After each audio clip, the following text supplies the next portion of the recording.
Hello! For today's video, tofu serye na naman. Watch and learn. Okay. Flip na natin kung mag-flip. May malaglag. Failed. Wow! So, after nyo i-flip-flip, dadagdagan nyo ng radish. Yung radish kanina, iluto ko na sa sabaw. Lagyan nyo yung radish. Tapos, isayin nyo na. Hindi na pala kailangan ng voice over. Ito na, diretso na. No! Tapos, pag natak-an na kayo, lagyan nyo na ng seasoning.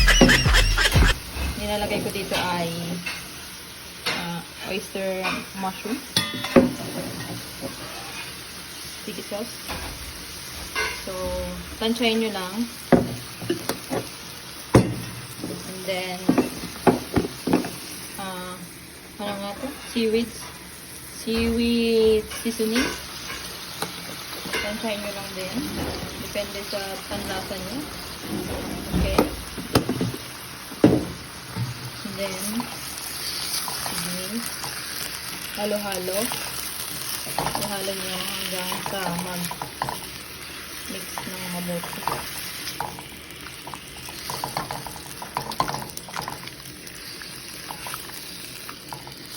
Tapos, kung ako, nilalagyan ko siya ng ano ang tawag dito?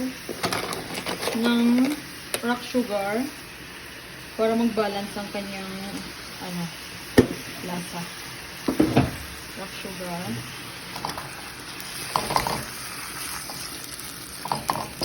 Tapos nilagyan ko ng konting soy sauce. Hirap talaga pag vlogger-vloggeran ka. Ayan na. Huwag sobrang dami. Sakto lang.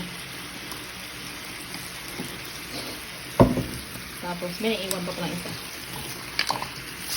Tapos, halo-haloin nyo lang. Tapos, ano nyo, tawag dito, pa-boil nyo. Gusto ko ng, ano tawag dito, medium heat, saka, pag malaki, malaking heat.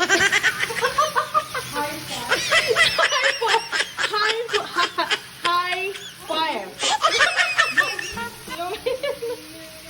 Low heat, medium heat, high heat. High na po, high heat po yun. Mali po kaming dalawa. Sorry. So, ayan, tapos takpan nyo lang muna.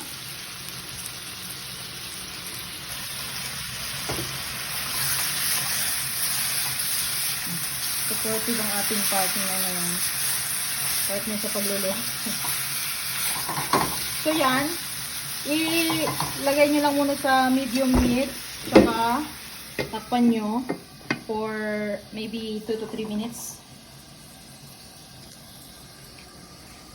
Dito naman tayo sa ating sabaw. Sabaw ay radish din. Magsawa kayo sa radish. Radish at lotus root. Mamaya ko na ilagay ang kamatis and mushroom. So, ganyan na yung itsura niya. I-check nyo lagi eh baka mabatok ang inyong tofu. At wala kayong makain. Okay? Tapos, tikman natin kung masarap. Yan yung itsura niya sa mga.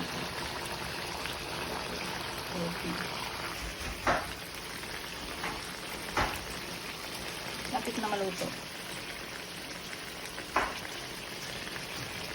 So yan, after 500 years, naluto na rin siya. Okay na to. Okay na to. Okay na yan. Tapos i-plating na natin. Tapos, wait lang. Ibaba ko muna. Pero, ito na siya. Wow! And radish. Okay. Bye. See you again tomorrow.